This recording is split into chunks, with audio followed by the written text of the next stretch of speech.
Hello my beautiful friend, it's King Gabriel here again with another impromptu video. Today's video is who am I? Now the question itself, if you really look at it, it's a kind of presumptuous question. Why I say that is because it presupposes that you have the answer, right? Because for you to be even asking the question, who am I, means on some level you kind of believe that you can come up with an answer to that question, and furthermore that the answer is up to you to provide. Right? So when we're thinking about who am I, most of the times if that question is asked and it's not a person in their preliminary years like childhood, before 7 or whatever, the person is going to think things like all of the accomplishments they have in life, all of the good things, sometimes all of the bad things, and all of the things that mattered, all the memories that sort of shaped that character, that thing called character, right? But truly, those were experiences that the person had, and the character may have already been in place, or furthermore, the personality that would allow that sort of character to be a possibility was already in place, right? So then when answering that question, who am I, from that perspective, anything that we come up with, anything that we see or that we have seen and we now have as a memory, will all be based on appearances. It will be based on how things appear to be, not on any sort of reality, right? Because the truth about who we are is beyond what we see. And I've discussed this already, but I'll touch on it again. If you close your eyes, you'll find that the mind is still able to make images. That if you think of something, a house for instance, you can see a house if you choose to with your eyes closed. So then your eyes are not totally responsible for seeing. And I would go as far as saying that your eyes do not see. Your eyes do not see. It's your mind that sees, right? So that's why you're able to envision things of the past and certain things you hold in mind, and those things that you hold in mind you look at as your character. All the good moments where you got that Scouts badge, or you got that medal for doing something good, or you did something that was worthy, and nothing is wrong. These are awesome accomplishments on that level, but they cannot be said to be who you are, right? Who you are is none of that. And this is a question a lot of people do ask themselves later in years, usually not earlier. Some people stumble across it in their teens or 20s, right? And here we are talking about it, okay? Now, all of that, as I said, is not who you are, okay? You're not good or bad according to those things. Those things are part of your fulfillment of your purpose within the world that you see, right? But beyond that, you know that thing in the Bible where they say, I am that I am? Who are you? I am that I am. Tell them I am that I am sent you. Now, when you look at that, and we didn't even have to reference the Bible for this, by the way, if you don't subscribe to that sort of thinking. If you are in the position of an individual expressing yourself and knowing that you are forever, that you are eternal, that yes, you may have lifetimes where your father, son, daughter, mother, baker, cook, athlete, swimmer, whatever you could think of, drug dealer, whatever it is that you decide to be, right? Now, all of these things are labels that you have based on your experience in life and your decisions or your choices, right? So there you are, and you identify as that thing at that point in time. But being eternal, being outside of this world of forces in which there's dark and light, positive and negative, up, down, left, right, all of these different dualistic perspectives based on the fact that a body is what you're experiencing with, there is a tendency to start to think of the self in a limited perspective, or from a limited perspective, but you're actually unlimited, you're timeless, right? So, yes, to people who believe in the idea of time and believe in what the body offers as a life, it would seem logical to look at it from the perspective of, I am this or I am that. Yes, I must be this or that because that is how I can leave my mark on this world. That is how future generations will know me. They will know me and they will know my name and they will know what I did and I will be accomplished. But if you are not here to see that as that being, does that really count? Well, it does count. It counts with the people that you interact with and the world that you interact with. And you think that you leave the world, and so when you leave the world is made better by you. Now that is true on a physical perspective, but that is still for a specific length of time. And time itself, as many people have proven and shown in various ways up to this point, just the nature of time and the way it functions lets you know that it is not a permanent thing, okay? And it is not forever, right? We use the word forever and eternity and all of these things, but those things have nothing to do with time,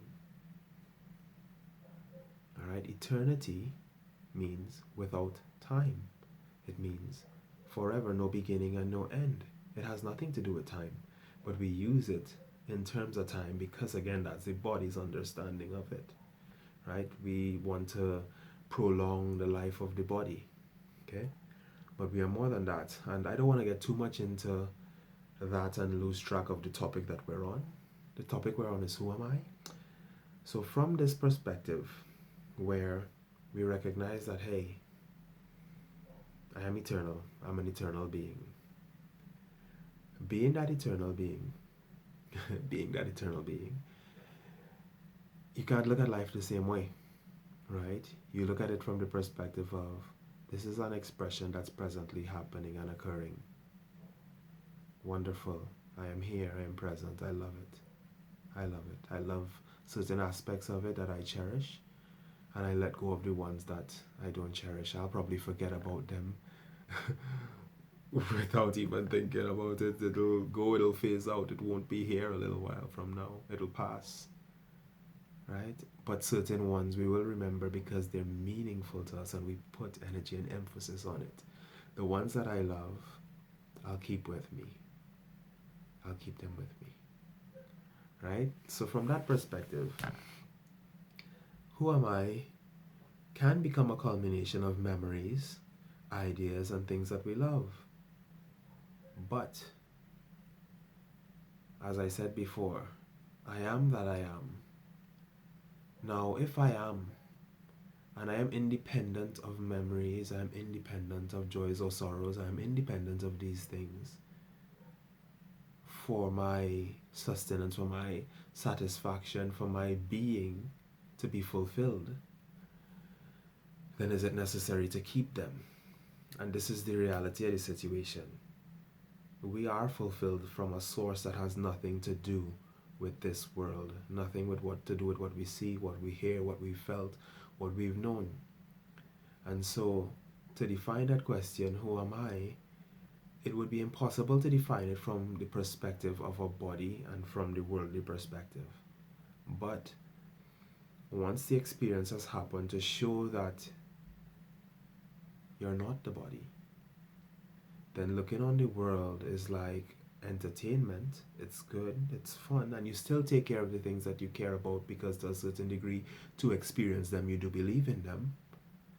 But behind that, in the background, that understanding of the eternal nature of whatever is really happening puts you in a position to look at life from the perspective of, okay, this just like those thoughts of the good and the bad things, and who I am in terms of my merit, or who I am in terms of the things that I've done that I'm not so proud of, all of those things will be nothing. Nothing. Right? Because they are the appearances based on who I have decided I am going to be. Right? And then I bring that to the world. So the world is there, it's being, and I look on it and I decide who it is or what it is by who I see myself as being. And this can be shown on a day-to-day basis by if you're in a good mood and you're walking down the road and somebody says hi, you feel good, and you just open up and you express and you feel connected, and the trees look green and everything feels good on that day. And then another day, same quality, same sunshine, same everything, you may be in a slightly different mood because something happened or whatever your mindset is on that day. And you walk around and you look at the world and it's just not quite as shiny. The people aren't saying hi. You feel a bit more dulled, not necessarily energized, not connected. There's a distance to move towards being able to tell somebody hi. Whereas on another day you'd be filled with that joy, just say, hey, what's happening, or whatever, So there's something to that. There is something to that. It's, you look at the world and you kind of see yourself in the world as well, right? You see who you're being in the world too. So the world itself is like a wonderful template that you get to find out about yourself or see how you're doing on a daily basis, right? You can use it for that. But in reality, you're independent of that. You're actually independent of that. Because of its dual nature, it may express different things on different days for you. But the truth of your being that's centered and not in the world at all is the same. It's always going to be the same. And its value is not up to you to decide. It's not up to you to decide. Right? I am that I am. I don't know when I was created. I do not know when the end is. Right? I just am. I just am. Right? When that's looked at from there, then the actions that we're taking in the world, what we're doing here, yes, they're worthwhile. They're worthwhile because we value them at that point in time. But are they worthwhile in terms of the distance of this being? The distance itself is one of those things where it's another grand, and I don't like to use the word illusion too much, but it's an appearance that there is something that we're looking forward to or moving towards, or moving that is far from us, right? But what is far from us if we have everything and we're fulfilled in this very moment? Nothing is far from us, right? It's all about a choice, and this is the only choice that there really is in the world. I'm going to keep this short, or as short as I can, based on all I already said. Now, who I am, or who am I? That's the question that's been asked. You can't take the world's answer for that, and that answer will lead you to great confusion. Because whatever the world provides as an answer for that is not going to be the real answer. It's going to be an answer based on appearances, based on the fact that you're using your perception to define something that cannot be defined by perception. But there is an answer for that. And the answer for that has already been provided in the beginning. Or for lack of, I can't use the words in the beginning really, because there is no beginning, as you know. But it's been provided, and it's provided for all time and beyond time. Right? The answer to that who am I question is, I am that I am. That same I am that I am that's in the Bible. That same I am that says I am hungry, or I am thirsty, or I am this, or I am that. No one else can say it for you. Only you can say I am. Nobody else can say I am for you. Right? Because you're that. If that presence behind that, behind those words, because those words are symbols, if that presence is felt unknown, then what else is there? What else is there to think about, or what else is there to find that answer to? There is no answer to it in the world. The answer is you. The answer is there. The answer is present. The answer is living, breathing, having experience right now. That's the answer right there. And the answer is not an answer that the mind is comfortable with at all. Because it seems like, how could that be an answer? How could that be an answer? That's not what I was looking for. But that's the point. The looking is the problem. You're not looking for anything. You are everything. Right?